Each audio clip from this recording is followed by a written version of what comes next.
Bien, mañana contienda electoral en el Paraguay. El vecino país elige al futuro presidente, paridad entre los dos principales candidatos.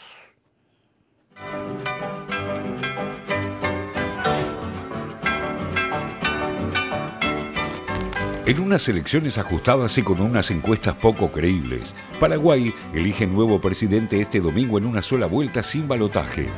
La contienda llega con grandes chances de que la oposición le gane al tradicional y conservador Partido Colorado en el poder desde 1954, salvo por los 4 años de la presidencia de Fernando Lugo entre 2008 y 2012. Entre los dos candidatos mejor posicionados se encuentran Santiago Peña, de la Asociación Nacional Republicana, como también se conoce al coloradismo, y Efraín Alegre, encabezando la Concertación para el Nuevo Paraguay, una alianza que nuclea a 14 organizaciones políticas. Peña, de 44 años, llega como candidato del Partido Colorado tras ganar las primarias en diciembre pasado ante el candidato del presidente actual, Mario Abdo Benítez, y llega también con el respaldo del expresidente Horacio Cartes, un banquero multimillonario, dueño de medios y de más de 70 empresas que fue sancionado por Estados Unidos por corrupción. El Partido Colorado seguirá siendo el partido de las grandes luchas, de los más necesitados, que va a ser el partido que va a reivindicar a los jóvenes, a los adultos, a los ancianos, que va a permitir el acceso a la tierra, que va a permitir que la agricultura familiar campesina sea el modo de sustento para generar un ingreso, plata en el bolsillo, comida en el estómago, y que puedan mirar para adelante viendo un futuro próspero para las futuras generaciones. Hasta la victoria final. ¡Viva el Partido Colorado! ¡Viva el Paraguay! Alegre, por su parte, es ex ministro de Obras Públicas de Lugo y es la tercera vez que compite por la presidencia. El expresidente uruguayo Pepe Mujica viajó a Paraguay para apoyarlo y también lo respalda el expresidente Lugo. Su compañera de fórmula es Soledad Núñez, una ingeniera civil de 40 años que podría convertirse en la primera mujer en ocupar ese cargo en Paraguay. Todo un avance en un país con una fuerte tradición machista. La coalición incluye a fuerzas tradicionales como el poderoso Partido Liberal Radical Auténtico, de donde viene Alegre, pero también a progresistas como el Frente Guazú de Lugo, que solo presenta candidatos legislativos. Nosotros vamos a controlar, es lo que les pone nervioso, porque hoy tenemos el control del proceso electoral. Vamos a controlar el 100% de las mesas, no va a haber fraude y ellos saben, se sienten perdedores, saben que vamos a ganar. Otro candidato que puede incidir en el resultado al restar votos a los dos principales contendientes es Paraguayo Cubas, un ex senador nacido en Washington y bautizado el Bolsonaro paraguayo, una polémica figura antisistema. Soy José Luis Chilavert, candidato a presidente por el Partido de la Juventud, lista 21. Lejos de todas las proyecciones, se ubica el ex arquero de la selección paraguaya, José Luis Félix Chilavert, candidato del Partido de la Juventud, bajo el eslogan de hacerle frente al socialismo y a la izquierda. Orgulloso de ser paraguayo. Este domingo también se elegirán 17 gobernadores, 45 senadores y 80 diputados a través del voto electrónico. Son casi 4.800.000 personas habilitadas para votar en un país de profundas desigualdades sociales y económicas y con la mayor población rural de América del Sur, que tiene a un 24,7% de sus 7,5 millones de habitantes bajo la línea de pobreza. Hay una diferencia importante entre un cierto nivel social que tiene toda su vida asegurada y otro que tiene que remarla día a día. Eso no hay ninguna duda y es producto de las malas políticas de gobierno que se han sucedido a través de un montón de gobiernos en los últimos 50 años. Tiene que haber una política de Estado acá para que finalmente se pueda erradicar esta situación de desventaja para esta sociedad. Además, el analfabetismo y la falta de servicios básicos para los sectores más humildes incrementan las inequidades y las convierten en permanentes. Las urnas frenarán la hegemonía política del Partido Colorado. ¿Podrá la coalición cambiar esa tradición por segunda vez en la historia? Las cartas están echadas y se empezaron a jugar.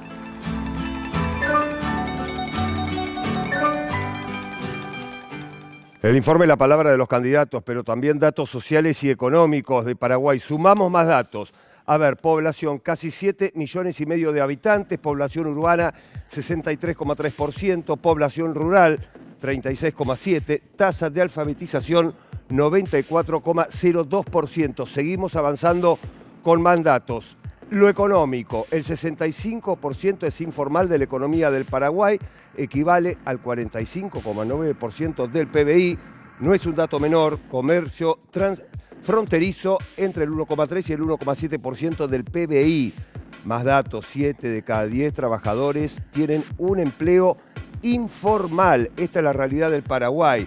La tasa de homicidios cada 100 habitantes, 8 muertes. Más datos, pero en este caso la última encuesta. Félix Taylor, a ver. Exactamente, Pablo. Vamos a ver qué dicen las encuestas. La fuente Atlas Intel dicen que Efraín Alegre obtendría el 34,3% en intención de voto. Santiago Peña con un 32,8% y por último Paraguayo Cubas con un 23%, teniendo en cuenta que en Paraguay no hay segunda vuelta. Bien lo decía Feli, no hay balotaje en el Paraguay, la contienda electoral mañana. A ver, Eve, ¿qué se va a estar definiendo mañana? Más allá que se está definiendo, obviamente, al futuro presidente, pero en términos sociales, económicos, futuro... ¿Qué se está discutiendo hoy? Bueno, se define en cierta medida el rediseño político de Paraguay de aquí en adelante. Se eligen también, recordemos, 17 gobernadores, se eligen 45 senadores, 80 diputados, es decir, se reorganiza el sistema político y se reorganiza también a partir de lo que decíamos al inicio y que tratamos la semana pasada, esta famosa ruptura al interior del Partido Colorado entre distintas facciones, la del presidente Abdo y la del expresidente Cartes, el candidato del Partido Colorado, Santiago Peña, estaba más vinculado a la línea de Cartes. ¿Esto qué significa? Bueno, que estamos tal vez, y lo pongo entre comillas, ante la posibilidad de una reorganización de la oposición al Partido Colorado que no había logrado constituirse desde aquel famoso golpe parlamentario al gobierno de Fernando Lugo, que no solo había terminado con el gobierno de Lugo, sino que también había desagregado y desarticulado esa alianza que había permitido la llegada de Lugo al poder. Desde entonces el Partido Colorado reconstruyó fuertemente su hegemonía, es el partido que, como dijimos, tanto contando el periodo dictatorial como democracia, ya lleva más de 70 años gobernando el Paraguay. La posibilidad de que se imponga la concertación podría desembocar al menos en una ruptura en términos de la organización política del Paraguay. Veremos, y esto está ya en más discusión por lo variopinta y heterogénea que es esta concertación, si tiene posibilidades de generar rupturas de orden más estructural. Pienso sobre todo en lo que decías vos en términos sociales, económicos y de reformulación de ciertas variables que han llevado a que Paraguay esté relativamente estancado durante la etapa prepandemia, pospandemia. Este año aparentemente se prevé un crecimiento del PBI de aproximadamente 4,3%, pero con los niveles de desigualdad y de déficit estructurales en infraestructura y en inversiones que muy bien mencionaba el informe. 3 temas importantes que están en juego y sobre los cuales a priori en la campaña, si bien no se trataron en profundidad, los candidatos principales, Alegre y Peña, tienen posturas diferentes. La primera, fundamental y que muestra cómo un país que a priori es pequeño, de América del Sur, es también territorio de disputa entre las grandes potencias globales, la relación con Taiwán. ¿Qué va a suceder? Bueno, sabemos que Paraguay es uno de los últimos o pocos países que reconoce o no reconoce la soberanía, digamos, china sobre la isla de Taiwán, tiene relaciones muy estrechas y muy privilegiadas con Taiwán, tiene un comercio que se ha desarrollado mucho durante los últimos años. Las últimas cifras de las que disponemos marca que, para darte un dato, de 2018 pasaron de 40 millones de dólares de comercio con Taiwán a 260 millones en 2022. Uno puede decir, bueno, qué relación privilegiada, interesante, ¿por qué deberían romperla?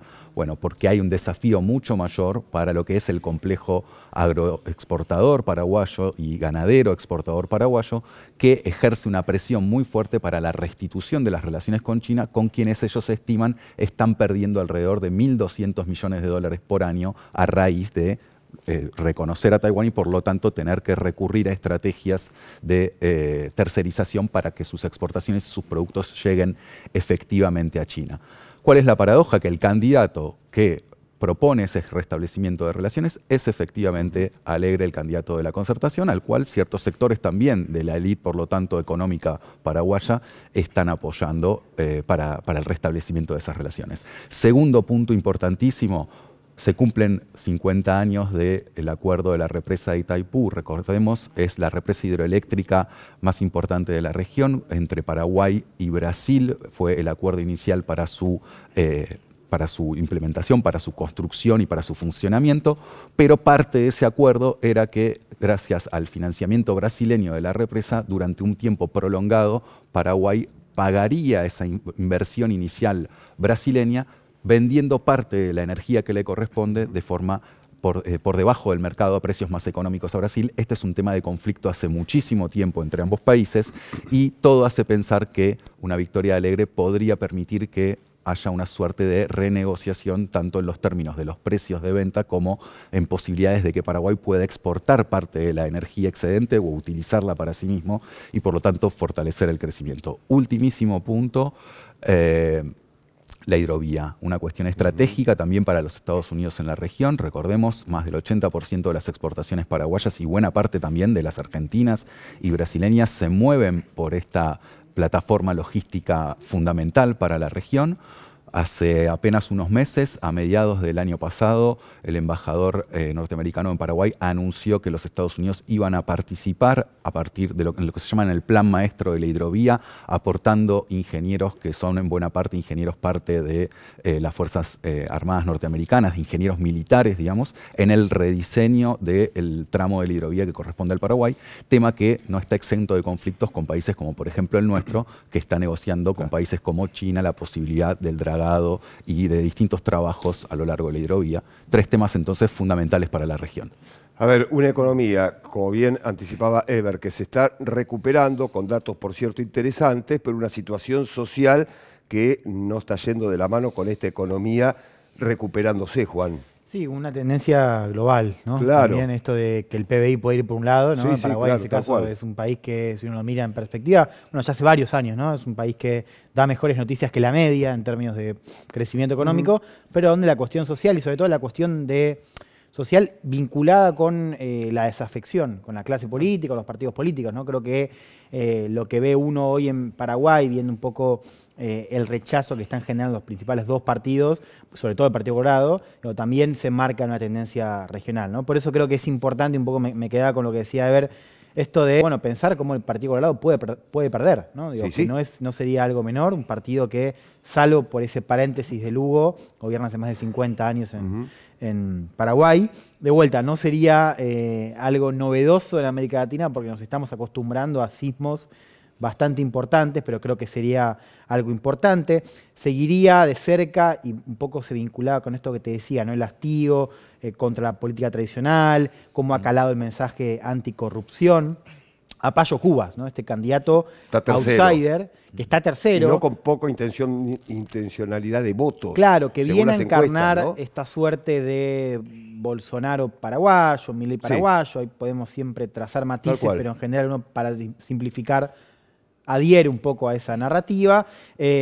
Y un tipo que puede, algunos dicen da el batacazo, yo creo que eso está más bien lejos, pero sí, como decía Eber, hay que ver a quién le saca votos, ¿no? Exacto, esa es la discusión, porque él proviene del Partido Colorado e incluso transitó en los inicios de la Concertación como una posibilidad de formar parte y luego se fue de los dos partidos que están en disputa. Bueno, y él mismo lo dice, él dice que le saca más votos al Partido Colorado que a la Concertación, con lo cual si eso se da de esa manera y él tiene un buen rendimiento, pese a no salir electo presidente, puede lograr con una buena votación que salga Alegre, lo cual también se daría el escenario que menciona un poco Eber de la discusión geopolítica. Y ahí entramos a lo segundo y lo digo breve, ¿no? Que tiene que ver también con la idea de la corrupción, porque ahí, y lo contamos la semana pasada, hubo uno de los hitos de esta campaña fue la intervención de Estados Unidos en la campaña acusando a Cartes de corrupto, ¿no? Metiendo una lista que generó mucho impacto, inclusive un impacto hasta logístico, porque lo impidió al Partido Colorado, que hoy es presidido por Cartes, de, por ejemplo, tomar préstamos a nombre de Cartes, ¿no? Por las sanciones que le impuso Estados Unidos y que marcaron un poco la campaña. Importante para seguir, porque es un tipo de comportamiento que en general en Sudamérica no habíamos visto. Sí en Centroamérica, sí en la elección en Honduras, por ejemplo, también interviniendo, marcando un candidato como corrupto, como mafioso, No en el caso de Sudamérica, creo que también hay puntas que no terminamos de dilucidar, no sabemos bien qué pasó con esa acusación y con esa intervención de Estados Unidos, pero marca también un poco el pulso geopolítico por la intervención de Estados Unidos y por lo que comentaba recién Eber, ¿no? Por y ha sido ya Paraguay laboratorio de ensayo de medidas de este tipo. Recordemos el golpe parlamentario a Lugo, que en sintonía con lo que había sucedido en Honduras, fueron de los primeros que comenzaron a delinear cierta estrategia y ahí, en la región. Efraín Alegre, para agregar el dato, porque se habla un poco de que es el candidato del progresismo, por supuesto que lo es, pero es diferente de Lugo porque Efraín Alegre, recordemos, formó parte, si se quiere, según muchos analistas, colaborando a favor, más allá de que estaba dentro de la concertación, a favor del golpe contra Lugo, siempre se lo catalogó como un ala liberal dentro del grupo que acompañó a Lugo. Entonces, para comparar tipos de progresismos o niveles de progresismo que podemos llegar a tener en el caso de que Alegre gane la elección. Claro, ¿no? También anunció que va a tener ministros del Partido Colorado. Digamos, esto ya circuló de manera pública. Creo que el objetivo central de la concertación es acabar con la hegemonía del Partido Colorado, pero no estamos ante una concertación o ante la posibilidad de un gobierno progresista como fue el de Lugo en su momento. Y otro tema importante, lo que dijiste del tema hidrovía y la alianza con Estados Unidos. A ver, por la hidrovía pasan muchas mercancías, pero hay un elemento muy importante que es el tráfico de cocaína, que es algo que siempre estuvo controlado por el Partido Colorado y por Estados Unidos. Y para Estados Unidos es muy importante volver a recuperarlo porque, bueno, con Cartes a la cabeza, esto fue un poco perdido por Estados Unidos. Por eso Joe Biden firmó con el actual presidente Abdo Benítez un convenio para tratar de militarizar la hidrovía, que es algo que también trae un conflicto de soberanía, para poder mantener el control no solamente de las rutas de la cocaína que se va sobre todo hacia Europa, sino también para poder tener un control militar en este flujo tan importante de comercio. Así que atención con ese tema y yo destaco algo que lo nombraron los dos, porque me parece muy grave que Estados Unidos tenga un rol tan importante, intervenga de una manera tan descarada en una elección de manera que directamente sancionar a un candidato y a una persona que sigue teniendo mucho poder y además marcó el debate porque el lema de Efraín Alegre es la lucha contra la corrupción. Y la lucha contra la corrupción está atravesada por esta discusión que puso en la mesa Estados Unidos. Bueno, bien, por supuesto es un tema que vamos a seguir analizando y sobre todo el próximo sábado cuando ya tengamos los datos y el presidente electo de Paraguay será otro análisis muy diferente. Hacemos la primera pausa en Televisión Pública Noticias Internacional. Félix Taylor y el adelanto de lo que viene.